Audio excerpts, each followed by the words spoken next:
O que são emoções? Emoções são experiências naturais e subjetivas associadas a uma energia emocional. De forma prática, as emoções podem ser entendidas como a lente que utilizamos para enxergar a vida. Por exemplo, pare agora e se lembre de algum dia em que você estava triste, para baixo, sem energia. Perceba como nada fazia muito sentido naquele dia. Tudo parecia preto e branco. Agora, se lembre de algum outro dia no qual você se sentiu super feliz, motivado ou motivada e perceba como tudo parecia mais interessante, as pessoas pareciam mais educadas e felizes, até a comida ficava mais gostosa e era difícil alguém te tirar do sério nesse dia, com aquele estado emocional. Percebeu como, dependendo do estado emocional predominante, a gente interpreta e responde à vida de maneiras diferentes? Quando alguém está vibrando alto, com uma vibe boa, good vibe, isso quer dizer que essa pessoa está com uma energia emocional positiva. Já quando alguém está na bad, para baixo, com a energia fraca, ele está experienciando emoções negativas ou destrutivas. Já já eu vou falar desses conceitos de emoções positivas e negativas, mas por agora é importante entender que ao longo do dia é natural que a gente sinta, que a gente experimente uma variedade de emoções, mas é a emoção que predomina na nossa mente que exerce maior influência sobre nossa interpretação e resposta às situações da vida. Entendido isso, vamos para o conceito número 2, que fala sobre a causa das emoções. As emoções podem ter origens naturais ou induzidas. As emoções naturais surgem instintivamente, como resposta biológica a estímulos ambientais. Elas desempenham um papel essencial na sobrevivência humana, como o medo diante do perigo ou a alegria em encontrar alimentos. Essas emoções estão profundamente enraizadas em nossa fisiologia e evolução e podem chegar sem pedir licença. E mesmo que a gente não tenha controle sobre essas emoções naturais que surgem espontaneamente, a gente pode aprender a gerenciá-las através do autoconhecimento e de algumas práticas que você vai aprender aqui. Já as emoções induzidas ou provocadas são aquelas que a gente acessa ao realizar práticas intencionais com o objetivo de despertar determinadas emoções. Isso é amplamente utilizado no processo de elevação emocional e a gente vai explorar aqui algumas práticas com essa finalidade. Para ficar ainda mais claro, eu vou dar um exemplo na prática de como essas diferentes causas naturais e induzidas acontecem. Então, imagine que você encontra inesperadamente uma pessoa que você gosta muito. Naturalmente, isso vai despertar em você uma sensação boa, você se sente bem. Esse foi um exemplo de emoção gerada naturalmente. Agora, imagine um dia que você está para baixo e aí você conscientemente faz uma prática de elevação e provoca uma mudança emocional, passando a entender o significado daquela emoção ruim e a se sentir melhor. Esse se sentir melhor foi uma emoção positiva provocada ou induzida. Essa ativação da emoção positiva é genuína como qualquer emoção que surge naturalmente, porque ela envolve os mesmos processos neurais e químicos do nosso organismo. Isso é bem documentado em estudos que avaliam o impacto dessas emoções positivas provocadas por práticas e o efeito benéfico que isso tem, tanto no momento de gerar um bem-estar durante a prática e aumentar a frequência vibracional, como a longo prazo. Outro conceito é sobre as memórias afetivas, que são lembranças de eventos passados que carregam uma carga emocional significativa. Quando a gente encontra situações semelhantes no presente, essas memórias podem moldar nossas respostas emocionais e comportamentais, influenciando a intensidade e a natureza de nossas emoções. Imagine que quando você era criança, você teve um encontro assustador com um cachorro. Desde então, sempre que se depara com um cachorro, mesmo que ele seja amigável, você sente um medo instantâneo e evita a interação. Essa memória afetiva do encontro anterior influencia suas emoções atuais em relação aos cachorros. Mesmo que racionalmente você saiba que ele não é uma ameaça, E essa reação instintiva pode se manifestar em diferentes contextos da vida. Pode ser em relação a outros animais ou até mesmo ao conhecer pessoas que te lembrem inconscientemente alguma situação do passado, mostrando como as memórias afetivas moldam as nossas respostas emocionais ao longo do tempo.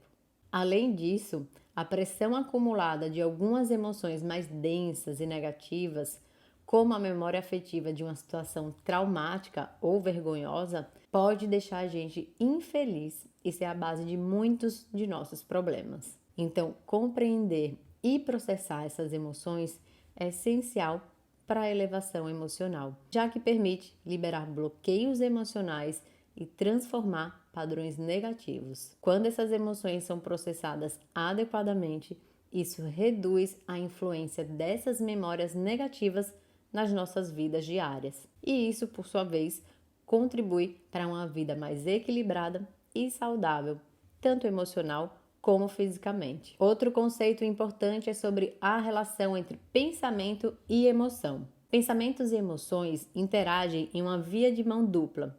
Pensamentos influenciam emoções e emoções influenciam pensamentos. O segredo está em perceber que temos muito menos tipos de emoções do que pensamentos. Para você ter uma ideia, a classificação mais extensa que existe em termos de número de emoções inclui aproximadamente 100 tipos de emoções.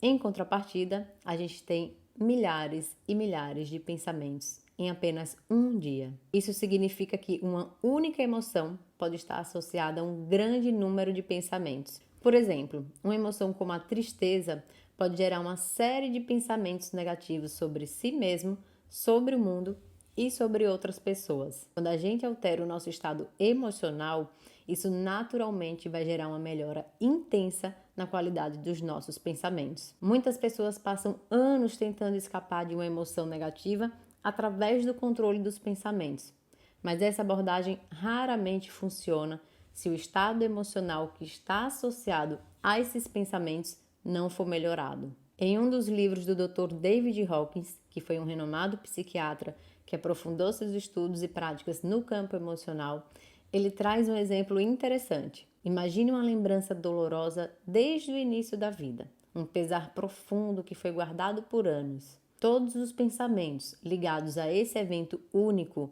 se acumulam ao longo do tempo. Se conseguíssemos liberar a emoção dolorosa que está por trás disso, todos esses pensamentos desapareceriam instantaneamente e nós até esqueceríamos desse evento. Alguns estudos na área da neurociência, a exemplo dos revisados por Phelps em 2004, mostram que eventos carregados emocionalmente ativam áreas importantes do sistema nervoso, como a amígdala e o hipocampo. Essas partes não só processam a intensidade emocional no momento, como também ajudam na fixação da memória.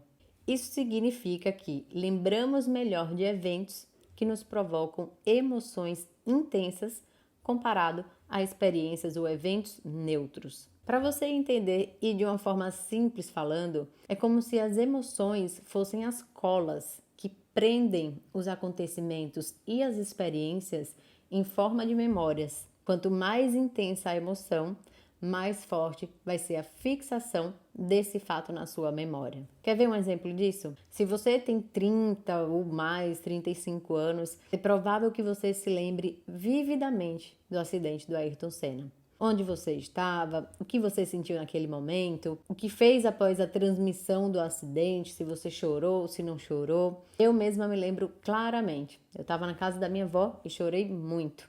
Isso demonstra a intensidade emocional associada a eventos significativos, como foi esse acidente trágico. Mais recentemente, a gente tem o exemplo da pandemia. Essa experiência deixou uma marca profunda, mudou nossas rotinas diárias, afetou nossos planos e causou preocupações em várias áreas da vida para muita gente. Talvez tenha sido o seu caso. É possível que você lembre claramente o medo inicial que se espalhou de forma rápida, da sensação intensa de isolamento e da incerteza sobre o futuro. e você pode ter tentado resolver seus problemas controlando os pensamentos negativos, sem perceber que a verdadeira causa estava em outra parte. Então, lembre-se, pensamentos e emoções estão interligados e se influenciam mutuamente, mas trabalhar a transformação emocional é mais eficaz, mais rápido e proporciona resultados mais duradouros do que tentar controlar diretamente os pensamentos ou melhorar sua qualidade sem modificar a base emocional subjacente. O próximo conceito é sobre emoções positivas e emoções negativas. Então, emoções positivas são aquelas que promovem a saúde e o bem-estar, enquanto emoções negativas têm efeitos contrários. De forma simplificada, a gente pode dizer que existem dois tipos principais de emoções: as que fazem a gente se sentir bem e as que fazem a gente se sentir mal. Por exemplo, você já viu alguém se sentir mal por estar cheio de vontade, de coragem ou de disposição, ou por ter perdoado alguém?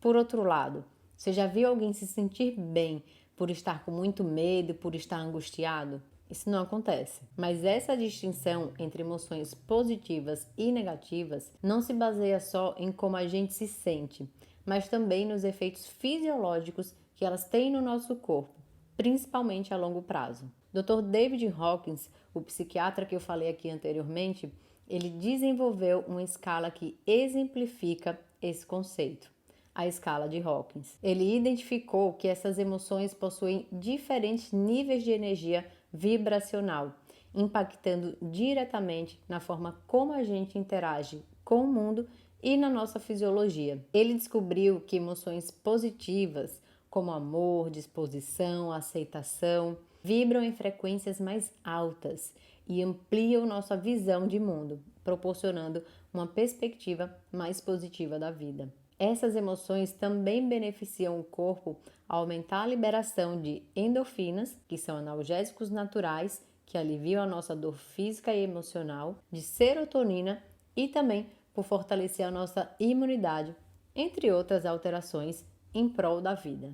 Por outro lado, emoções negativas como culpa, medo, tristeza vibram em frequências mais baixas e puxam a gente para baixo, tornando nossa visão do mundo mais limitada e estressante.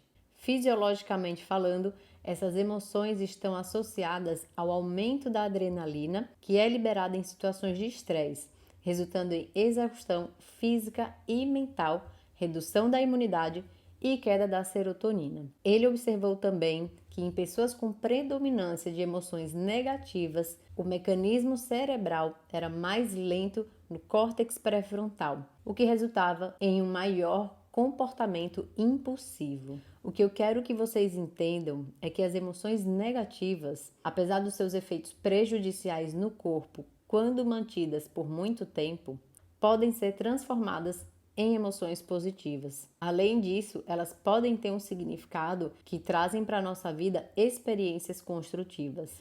Por exemplo, uma pessoa desesperada pode começar a desejar algo melhor, predominância do desejo em 125, e então ela usa a energia da raiva em 150 para desenvolver o orgulho em 175. Isso pode ajudá-la a dar o passo para a coragem em 200 e assim realmente melhorar sua situação. A coragem para enfrentar a verdade eventualmente leva à aceitação, onde surge um grande poder no nível de 350. Nesse ponto, já se tem energia suficiente para resolver muitos dos nossos problemas sociais que enfrentamos. Além disso, emoções negativas muitas vezes trazem mensagens importantes. Quando alguém se sente triste por perder algo ou alguém, isso pode significar que aquilo era muito valioso. Quando alguém tem muito medo de virar uma esquina, talvez exista um risco real ali, alertando para ter mais cuidado. Então, apesar de as emoções negativas terem um impacto prejudicial quando mantidas dentro de nós e a longo prazo, elas podem nos direcionar positivamente, dependendo de como a gente vai interpretá-las e processá-las. Em anexo a esse vídeo, você vai encontrar essa escala de Hawkins em PDF. Por favor, baixe esse material e dê uma olhada com calma. Essa escala vai ser uma ferramenta fundamental para nossas práticas de elevação emocional. E o último conceito que vamos explorar aqui hoje é: experiência emocional é diferente de expressão emocional. Sentir raiva não significa necessariamente gritar ou descontar em quem estiver por perto. Assim como sentir medo não exige que a gente se isole ou se prive de algo. Nossa experiência emocional envolve percepções no nosso corpo, impulsos e uma sensação subjetiva, enquanto a expressão está relacionada ao nosso comportamento. Entre esses dois aspectos está a regulação emocional, que é o que faremos com essas emoções que surgem. Alguns exemplos de regulação emocional desadaptativa ou disfuncional incluem fingir que a emoção não existe, reprimindo-a na esperança de que isso resolva o problema, recorrer a comida ou atividades como jogos, compras,